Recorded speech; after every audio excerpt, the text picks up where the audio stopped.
नमस्कार, देवमावजावरती स्वागत आहे. आज आपल्याबरोबर पद्माकर जोशी काका आहेत.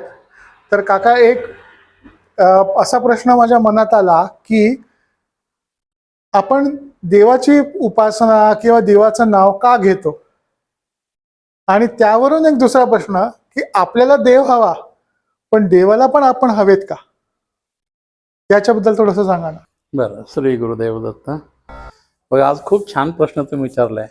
हा प्रश्न ना सर्वसाधारण सगळ्या साधकांना पडलेला आहे की देवाकडून आपली अपेक्षा आहे का आपल्याला देवाची अपेक्षा आहे, आणि हे परस्पर भाव कसे असतात त्याचा आपण उलगडा केला पाहिजे.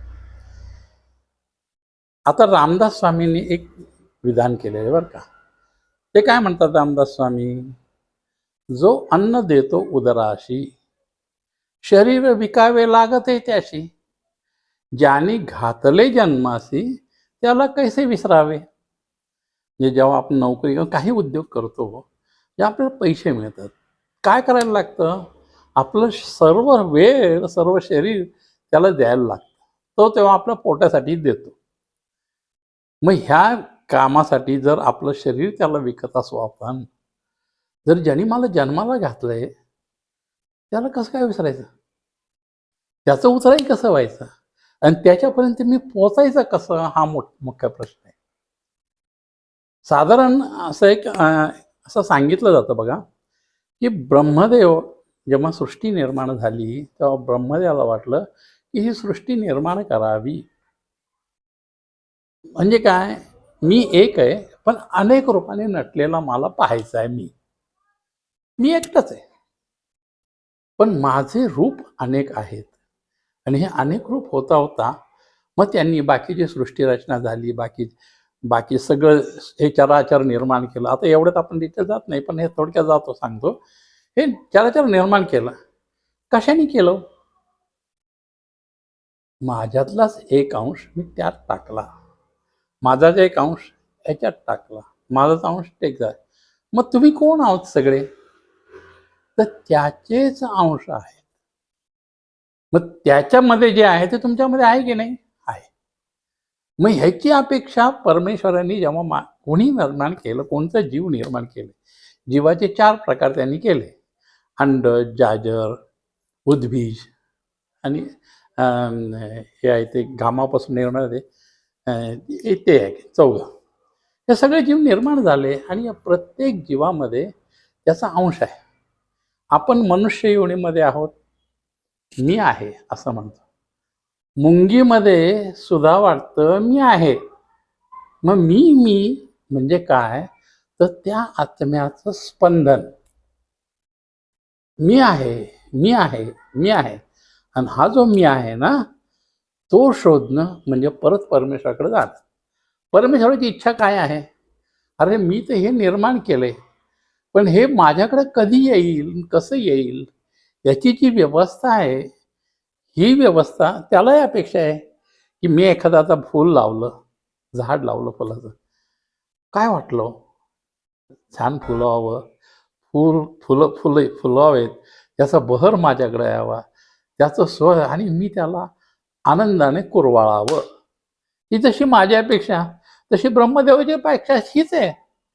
मी एक माणूस निर्माण केलाय, त्याला मी सगळं दिलंय. इतर योनींपेक्षा त्याला मी विशेष असं काहीतरी दिलंय. काय दिलंय? बुद्धी. मग आता यांनी काय सांगितलं, इतर प्राण्यांना काय, माणसाला काय आहे?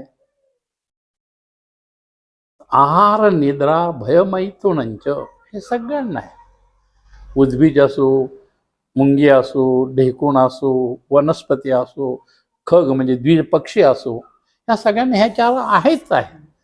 पण मनुष्याला हे असून सुद्धा बुद्धी हा प्रामाण्याने दिलेला आहे. का दिला, हा प्रश्न आहे ना. तर ह्या सगळ्यांपेक्षा त्याला दिला का? कारण त्यांनी त्या विवेकाने काहीतरी विचार करून मी कसा निर्माण झालोय, आणि मग ज्याने मला निर्माण केलंय त्यापर्यंत मी जाऊ शकेल काय, मी पोहोचू शकेल काय, असा विचार त्यांनी करायला पाहिजे. आणि हे करता करता परमेश्वर कृपा त्याला लागते, देवाची कृपा लागते, केलेलं सत्कर्म त्याच्या कार्यात येतं, आणि त्याला त्या परमेश्वरापर्यंत जाता येते. हा परमेश्वर आहे कुठे? रामात आहे काय? शिवात आहे काय? ह्याच्यात आहे काय? अहो, तो जो स्व आत्मा राम आहे ना, तोच राम आहे. म्हणून रामदास स्वामी काय म्हणतात, राम म्हणजे काय? तर राम म्हणजे आत्मा, राम म्हणजेच राम. तुम्हाला काय शोधायचंय? देव शोधायचे. कुठं शोधणार देव? इकडे तिकडे शोधणार काय? तर तुमच्यामध्ये असलेला देव तुम्हाला सापडला पाहिजे. कसा सापडायचा? जेव्हा परमेश्वराने तुम्हाला देहरूपात आणलं तेव्हा हा देह आहे असं सांगितलं. त्या देवाचा अंश आहे बरं का. पण मला काय वाटतं, मी देवळापासून वेगळा आहे. मी कोण आहे? मी एक व्यक्ती आहे. मग मी परमेश्वराचा अंश आहे का हे विसरून जातो. आणि मग मीच करतो, मलाच मिळतंय, माझ्याच त्याच्यामुळे हे होतंय, हे करतो, ह्याचा मीचा पाडा तो मोदत जातो आणि तो देहामध्ये बद्ध होतो. म्हणून पहिली अवस्था काय झाली? बद्ध. अध्यात्मातल्या 4 प्रकारच्या स्टेजेस आहेत. त्या 4 प्रकारच्या स्टेज कोणत्या? बद्ध, मुमुक्षु, साधक आणि सिद्ध. आता बद्ध म्हणलं तर काय म्हणतोय, मी शरीराने बद्ध आहे. मग माझा त्या परमेश्वराचा काय संबंध नाही आहे. मी जे करतोय ना माझ्याच करतो, तो तर माझ्या मंगळात रग आहे, माझ्या हातात आहे, म्हणून मी हे करू शकतो. त्याला दुसऱ्याचं काय सपोर्टची जरूर नाही. I don't need any certificate from anyone. I will do it. I will do it. पण हे किती? हे करत असताना तो जेव्हा करतो तेव्हा हा खरंच मी करतो काय? खरंच मी एवढे प्रयत्न केले काय? मी माझं बंगल्यात राहतोय, ह्याच्यात राहतोय, हे सगळं माझ्यामुळेच झालंय काय? मी जेवढे प्रयत्न करतो तो दुसरा पण प्रयत्न करतो, पण त्याला नाही झालेलं. मग माझ्यात विशेष काय आहे? तोही तेवढाच प्रयत्न करतोय, मी तेवढाच प्रयत्न करतो, पण मला फल मिळतंय, त्याला फल फारसं मिळत नाही आहे. त्याच्यात माझ्या प्रयत्नात काही कौशल्य आहे का त्याच्या प्रयत्नामध्ये काहीतरी खोटी आहे? असं काहीच नाही आहे, तरी मला मिळतं.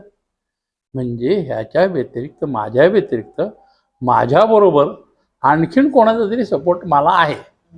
कोण असेल? ह्याचं काय आहे? मी आज नाही झोपलो तरी मला फ्रेश वाटतंय. मी काम नाही केलं तरी मला आनंद वाटतंय. हे कशामुळे होतंय? मग ह्या विश्वामध्ये अशी एखादी शक्ती आहे की जी माझ्या प्रयत्नावर प्रभाव पाडते. आणि मग ही प्रभाव पाडणारी शक्ती कुठे आहे? मग त्याच्याजवळ नाही का? मग माझ्याजवळच आहे. मग मी कोण आहे? मग मी कोण आहे ह्याचा तो शोध करायला सुरुवात करतो. मग त्याला कळतं की माझ्याबरोबर अजून कोणीतरी आहे. कोण आहे? ही ईश्वरी तत्व माझ्याबरोबर आहे. ते कसं असतं ईश्वरी तत्व? मला तर काही कल्पना नाही. पण हे मला सहाय्य करते बरं का. पण म्हणजे मला काहीतरी माझ्यापेक्षा वेगळं काय असं विचार करायला पाहिजे, शोधलं पाहिजे. मला कोण मत करते आणि त्यांनी का करावे मला? बरं, त्याच्यात त्यांचा काय मला उद्देश आहे आणि माझा उद्देश काय आहे हे पण मला शोधलं पाहिजे. मग असं करता करता तो विचार करत जातो की नाही, मी हा झालंय ह्याच्यात कोणीतरी शक्ती मला सहाय्य करते. मग ही शक्ती कोण असावी?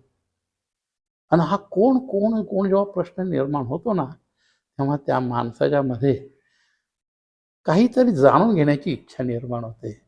आणि ह्याला म्हणतात मुमुक्षु. कोण आहे? कुठून आलो? कुठं जायचंय? कोण मदत करते? ही शक्ती कोणची? हे सगळं असा विचार करता करता करता तो मग त्या सांगतो की नाही, माझ्या एकट्याने होणार नाही. मी समाजातला घटक आहे, पण माझ्यावर सगळ्यांचे ऋण आहेत. आई आहे, वडील आहे, गुरु आहेत, बाई आहे, बाहे सगळे आहे. आणि हे सगळे समाज आहे. आता मी केलेलं प्रॉडक्ट समाजामध्ये विकलंय, विकणारे घेणारे आहेत म्हणून मला पैसे मिळतात. नाही तर माझे प्रॉडक्ट विकला गेलं तर मी श्रीमंत झालोच नसतो. एका प्रॉडक्टमध्ये सध्या 10 रुपये मला मिळत असेल, आता 100 लोकांनी घेतले म्हणजे त्यांचे ते पैसे माझ्याकडून आले, माझा प्रॉफिट वाढला. त्यांची कृपा नाही का माझ्यावर आहे. मग त्यांची उतराई कसं मला व्हायला लागेल? मग हे करण्यासाठी कोण आहे ह्याच्या पाठीमागे चालणारा? मग ते आत्मतत्वाकडे आपण जाऊ लागतो. मग तिथं आपण कदाचित देव ही संकल्पना आपल्या मनात येते की जिथे माझी बुद्धी संपते, जिथे माझी शक्ती संपते, पण तिथेही मला साह्य मिळतं. मग ह्याचं चालन करता, पालन करता कोणीतरी एक देव नावाची शक्ती आहे बरं का. मग ती देव कुठं असेल माहीत नाही. मग त्याला देव कोणत्या रूपात आहे कळत नाही. मग त्याला शोधायचं कसं? अजिबात पत्ता नाही. पण हे आपण करत राहतो आणि मग कळतं नाही नाही, आज स्वामींची प्रार्थना केली ना, स्वामी ऐनवेळेला सुद्धा मला जाऊन देत होतो. माझ्या मनात नव्हतं की माझ्या घरात हे असा प्रकार होईल, पण हे घडल्यानंतर मी हताश झालो. पण त्याच वेळेला महाराज आले आणि सगळं आनंदी आनंदी वातावरण झालं. ही शक्ती आली कुठून? मग तिने माझ्याकडेच काय यावं? बरं, ही एकदा नाही झाले, असे अनेक उदाहरण माझ्या अनुष्यात आहे की मी जेव्हा जेव्हा अडचणीमध्ये आहे आणि मी त्या शक्तीला हात जोडलेत, माऊली बघा, आणि माऊली बघा म्हटल्यानंतर एक दिवसात, एक क्षणात तो प्रॉब्लेम सॉल्व्ह झालेला आहे. मला पुढचा मार्ग कळलेला आहे. मला काय करायचं हे त्यांनी सांगितलं, मी करतोय. ही शक्ती आहे कुठे? करत आहे का? माझ्या शक्तीच्या पलीकडेच आहे, माझ्या बुद्धीच्या पलीकडे, पण काम तर होत आहे. आणि होतं हे साक्षीने मला पाहायला मिळतंय. याच्यावर मी कोणाचा विश्वास ठेवत नाही की हां, तुम्हाला सांगितलं 1000 रुपयाची लॉटरी तुम्हाला लागली. लॉटरी बिटी काही नाही. कष्ट केले, फळ मिळालं. इथं फुकटाचा माल नाही, हे माझं ठाम मत झालं. आणि मग ठाम मत झाल्यानंतर हे ठाम मत बनवणारा कोणीतरी विश्वाचा नियंता आहे हे मी शोधायला लागतो. आणि मग तो शोधायचा कसा? आणि मग तो मुमुक्षातून तो साधकाच्या मध्ये जातो. कोणकोणच्या मार्गाने मी तुला बघू, तू कुठे कुठे मला दिसणार, तुला कुठे कुठे शोधू, आणि कोणत्या मार्गाने केल्यावर तुम्हाला भेटशील, असा जेव्हा विषय करतो ना, तो साधक होतो. आणि साधक काय करतो? सिद्धाकडे जाण्याचा प्रयत्न, म्हणजे प्रमयाकडे जायचा प्रयत्न करतो. कोण आहे? देव, माऊली, स्वामी महाराज आहेत. स्वामी महाराजांना शोधायचं कसं? हे वेगवेगळ्या प्रकारे तो अनुभवतो. मग त्यांची आरती करायची का? मग त्यांची पूजा करायची का? मग त्यांचा जप करायचा का? मग ते समोरच्या माणसात मला स्वामी दिसतात म्हणजे मग तो म्हणजे स्वामी आहे का? मग त्यात स्वामी तत्व कसं भरलंय? बरं, तो आहे, पण झाड पण दिसतंय मला, हे पण दिसतंय मला, ते हे सगळ्यामध्ये महाराज मला दिसतात. बरं, जिथे जातो तिथे तुम्हाला सांगा, ते असं होऊन जातो मी काही केलं नाही. मी आज घरातून निघालो, एक पैसा खिशात नाही, दिवसभर चालतो, पण मला भूकेचा प्रॉब्लेम नाही. ऐन वेळेला कुणीतरी मला आणून देते, माझी भूक भागते, माझा प्रवास चालू राहतोय, आणि मी तिकडे जाण्याच्या प्रस्थानाकडे, माझ्या उद्देशाकडे मी जातोय. हे कोणामुळे? हे माझी शक्ती आहे काय? मग त्या शक्तीमुळे असेल तर मग ती शक्ती कुठे कुठे आहे तो शोधण्याचा मी प्रयत्न करतो. हां, मला वाटतं कुरुपूरला मला बरं वाटतं बरं का गेल्यानंतर. हां, मला बरं वाटलं. बरं वाटलं म्हणजे काय? तिथे गेल्यानंतर तुला काय झोपायला मिळालं, का जेवायला मिळालं, का काय झालं? हे सगळं असून मला इकडे पण मिळतं स्टेशनला. रायपूरला पण मी जेवलो, पण समाधानी झालो काय? नाही झालो. आनंदी झालो काय? नाही झालं. पोटाची भूक वागली, ओके. मला कुठेही माझ्या शरीराला त्रास नाही, मी सुखी आहे. सुखी आहे, पण आनंदी आहे काय? आनंदी नाही. त्या दिवसभर कुरुपूरला तुम्ही राहिले, काय मिळालं तुम्हाला? 3 वाजता जेवायला मिळालं. भुकेचा प्रश्न होता, नाश्ता मिळाला नाही. हे सगळं न मिळता मी आनंदी होतो. आनंद झाला कुठं? तुम्हाला तर उपाशीच राहायला लागलं 3 वाजेपर्यंत. हे सगळं असतं कारण मी त्या गुरुतत्वामध्ये होतो. आणि तिथे असताना तहान भूक काही लागत नाही. आणि ते जो ह्याचा वर्षाव करतो, प्रेमाचा वर्ष ना, त्या प्रेमाच्या वर्षामध्ये मी इतकं बुडून गेलो की माझी शुद्ध मी आरोपलो, आणि माझ्या देहाचा विसर मला पडलं, आणि मग तिथे गुरुतत्व प्रगट झालं. आणि हे जेव्हा कळलं, मग मी कोणाचा आहे? तर ज्यांनी मला निर्माण केलंय ना, त्याचाच आहे. त्याची अपेक्षा माझ्याकडून आहे. अरे ये रे बाळ, तू जेव्हा प्रेमाने माझ्याजवळ येशील, सर्व परित्याग करून येशील, तेव्हा मी तुझा आनंदाने स्वीकार करेल, आणि तुलाही तेच रूप, माझंच रूप देऊन टाकेल. तेव्हा तू भक्त आणि मी देव अशी भावना राहणार नाही. कारण मी तूपणाचा तुझा विसरच पडलेला असतो. आणि विसर पडल्यानंतर काय होतंय की मीच परमेश्वर आहे असं वाटतो. आणि मग तिथे दत्त तत्वात मीच दत्त आहे अशी भावना होते. त्यावेळेला तो साधक सिद्ध होत असतो. आणि सिद्ध होल्यानंतर त्याला चारही मुक्ती मिळतात. मुक्त अवस्थात जातो. तर पहिली मुक्ती कोणती? तर सायुज्यता, म्हणजे जवळ जातो, समीपता जातो, देवाच्या जवळ जातो, समीप जातो. मग देवासारखा राहतो. सायुज्यता, सलोकता, म्हणजे तो ज्या लोकात राहतो ना त्या लोकात मी राहतो. म्हणजे तो मी एक आहे का? अजून नाही झालेलं. तो वेगळा आहे, मी वेगळा आहे. पण आम्ही दोघं एका स्टँड, म्हणजे एका ह्याच्यावर उभं राहिलेलो आहोत. त्यामुळे माझी अवस्था तीच आहे. आणि हे सर्वात शेवटी म्हणजे काय? देवा, आता तुझ्यात माझ्यात फरक नाही आहे. तू तेच आणि मीच आहे. जसं राम आणि हनुमान यांचं म्हणतात करतात की राम विचारतो की हनुमंता, तुझ्याच मला फरक काय रे? रामायणामध्ये त्याच्या अध्यात्मामध्ये याचा विषय उल्लेख आहे. तेव्हा हनुमान उत्तर देतो, हे 4 प्रकारे आपल्याला सांगता येईल. तुम्ही मी व्यावहारिक रूपाने पाहिलंय तर तुम्ही गुरु आहात, तुम्ही मालक आहात, मी तुमचा सेवक आहे. गुरुच्या संदर्भात अध्यात्माच्या दृष्टीने पाहायला केलं तर तुम्ही माझे गुरु आहात, मी तुमचा शिष्य आहे. आणि ब्रह्मतत्वात पाहायला गेलं तर तुम्ही मी एकच आहोत. कारण तुमच्यात जे तत्व आहे ते माझ्यात आहे. ही जेव्हा एकरूप होते तेव्हा परमेश्वर आणि भक्त एकरूप होऊन जातात. परमेश्वराला अपेक्षा काय असते की माझंच रूप मला बघायचं आहे, तर आरशातच दिसलं पाहिजे आणि तो आरसा स्वच्छ असला पाहिजे. आणि मग माझं रूप मला बघतानाच जेवढा आनंद होईल तेव्हाच परमेश्वराला भक्त मिळाल्याचा आनंद मिळतो. भक्त आता पंढरपूरला गेला, आनंद कोणाला व्हायला पाहिजे? अरे इतकं पुण्याहून गेलोय, 300 किलोमीटर पायी गेलोय, भेटतो एकदा पंढरपूरला, भक्ताला आनंद होईलच. भक्तापेक्षा पंढरपूरला पांडुरंगाला जास्त आनंद आहे. इतकं लांबून आलाय रे, काय दिवसा खाल्लं काय नाही, रात्री भेटलं काय नाही, पाणी मिळालं काय नाही, हा आनंद आहे. परमेश्वरालाही अशा भक्ताची ओढ असते. जो संसारात मध्ये अडकलाय, माझंच घेतोय, मला विसरलाय, त्याला त्याच्या पद्धतीने देव ठेवतोच. पण ह्या सगळ्यातून ज्यांनी मला जन्माला घातलं त्याच्याकडेच मी जातो, तर त्याला केवढा आनंद होईल.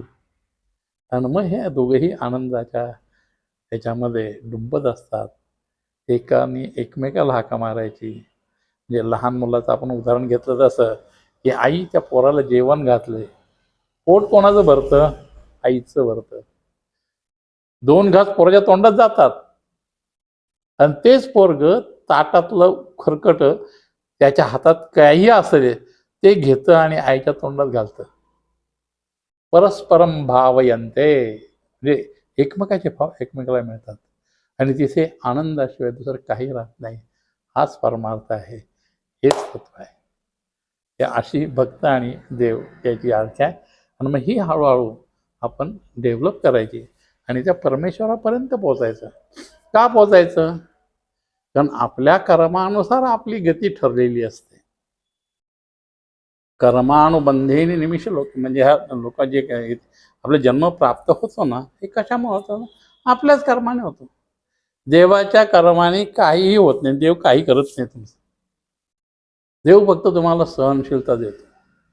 आता तुला हा आजार झालाय, हा रोग झालाय, बघ ना, तूच केलेल्या कृत्याचे फळ आहेत, तर तुलाच बघलं पाहिजे, ते का मला बघायला लागणार आहे? आता तुम्ही समजा अभक्ष खाल्लं, गेलं कोणाच्या पोटात, डायजेस्ट कोण करणार? तुम्हीच करणार. मी काय करणार तिथे? काय करणार नाही. मग ते भोगा, ते भोगण्याचं सामर्थ्य ते देतात. आणि मग ते भोगून, ते भोग संपल्यानंतर आता नाही ना असं करणार, एवढा प्रेमाचा हात ते पारे मिळतात. आणि ते महाराजांच्या बाबतीत तर मी तुम्हाला 100% सांगतो, महाराज हे सांगतात की जोपर्यंत तुझी हे आहेत विषय भोग आहेत ते तू भोगलेच पाहिजेत, आणि भोगल्याशिवाय मी तुला उद्धार करणार नाही. ज्या दिवशी ही भोगात मी बाहेर पडेल तेव्हा मी तुझ्या तिथेच उभा असेल आणि तुला मी सगळ्यातून या भवसागरातून पार नेईल, असं आश्वासन महाराजांचं आहे, दत्त संप्रदायाचं आहे, दत्ताचं आहे. म्हणून मागच्या वेळेस सांगितलं, दत्त म्हणजे या क्षणाला असणारं. ज्या वेळेला तुम्ही संपूर्ण उपभोग भोगून कर्माचे दोन्ही पाप पुण्य, पुण्यही भोगायला लागतं आणि पापही भोगायला लागतं, भोगल्याशिवाय कमीच होत नाही. आणि हे जेव्हा भोगून जेव्हा व्हाल ना, तेव्हा निशंक रूपाने जेव्हा उभा राहता तेव्हा दत्त तिथे असतो, आणि दत्त तुम्हाला त्या पदाला घेऊन जातो. ते कोणतं? ते परमपद. यद्गत्वा निवर्तन न निवर्तन, ते गेलं परत येणं नाही. आणि मग ते त्यात सामील होतं. अशा प्रकारचं भक्त आणि देवाचं नातं आहे. त्यांनीच निर्माण केलं आणि त्यांनी परत त्याच्याकडे यावं अशी अपेक्षा आहे.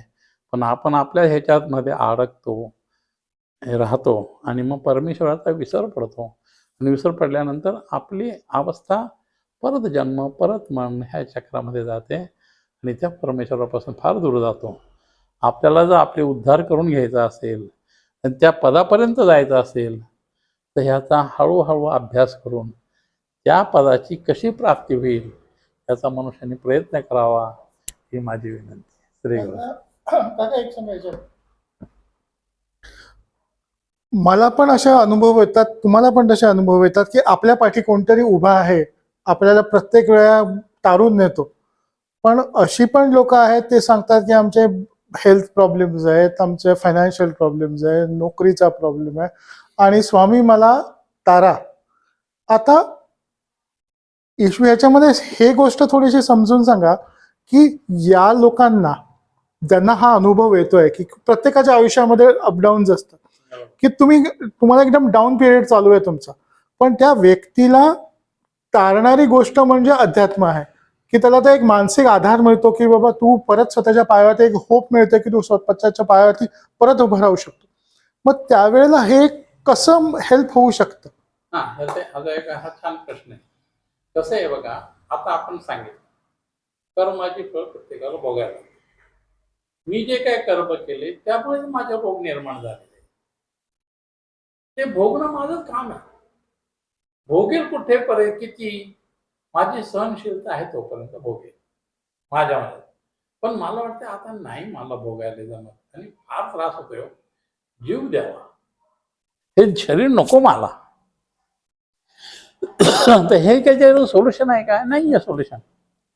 मग त्यावेळेस म्हणतो अरे असं याच्यापेक्षा हे जगामध्ये अशी शक्ती आहे ती मला याच्यातून बाहेर काढू शकेल, पण तिला मी शरण जायला पाहिजे. तुम्ही म्हणले नाही मला काय घेणं देणं आहे, महाराज मला करायचं करण्यात गेलं तिकडे, मला नको, मी करेल, असं जर म्हटलं तर त्या कृत्याचा पश्चाताप नाही. कोणत्याही पापाचं प्रायश्चित्त हा प्रकार जो असतो ना, म्हणजे मनोमनी त्याला वाटलं पाहिजे की नाही माझी खरंच चूक झाली आणि ही चूक परत होता कामा नये, आणि ह्याच्यासाठी महाराज माझ्याकडून चुकले, अशी चूक मी परत नाही करणार. परत तुमच्या ह्याच्यात असेल तर मला एकदा माफ करून बघा मी सुधारतोय का नाही. आणि अशी विनंती महाराजांनी ते विश्वात्मक देवाला केली जाते. महाराज आहेत का आता? नाही. मग ऐकणार का महाराज?